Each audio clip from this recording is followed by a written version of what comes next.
కేటీఆర్ గారిని మళ్ళీ విచారణకు పిలిచిరంటే డైవర్షన్ పాలిటిక్స్లో భాగంగా వాడు సైకో రేవంత్ రెడ్డి మానసిక సంతృప్తిని పొందడం కోసం చేసేటువంటి ప్రయత్నమే తప్ప అలా ఎలాంటిది బట్టబయలయ్యే అవకాశం లేదు. ఎందుకు లేదంటే అక్కడ ఏం లేదు కాబట్టి. గతంలో 6 గంటలు విచారించారు. 6 గంటలు అన్ని అడిగిన ప్రశ్నలకు సమాధానం చెప్పారు. ఇప్పుడు కొత్త ప్రశ్నలు ఏం అడుగుతారు? ఇంకోటి జరిగినటువంటిది పక్కదారులు మళ్ళీ అంటారు పైసలు. ఆ సంస్థ దగ్గర ఉన్నాయి, ఆ సంస్థ ఒప్పుకున్నది, సంస్థ దగ్గర ఉన్న మాట వాస్తవమే 40 కోట్ల రూపాయలు.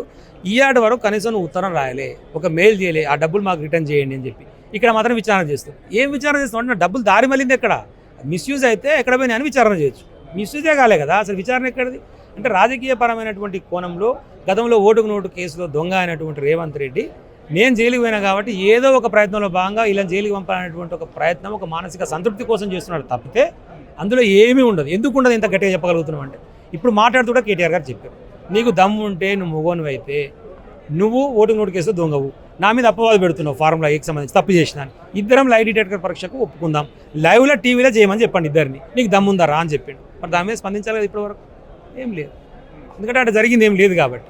తెలంగాణ మీద ప్రేమ లేదండి ఆయనకు. మొట్టమొదట నిన్న జరిగినటువంటి గద్దర్ అవార్డ్స్ చూస్తే తెలుగుకు సంబంధించినటువంటి యాక్టర్స్ మనం అవార్డు ఇచ్చినందుకు వాడు ఆంధ్రోడో తెలంగాణోడో వాడా చూడదు జై తెలంగాణ అన్నాడు.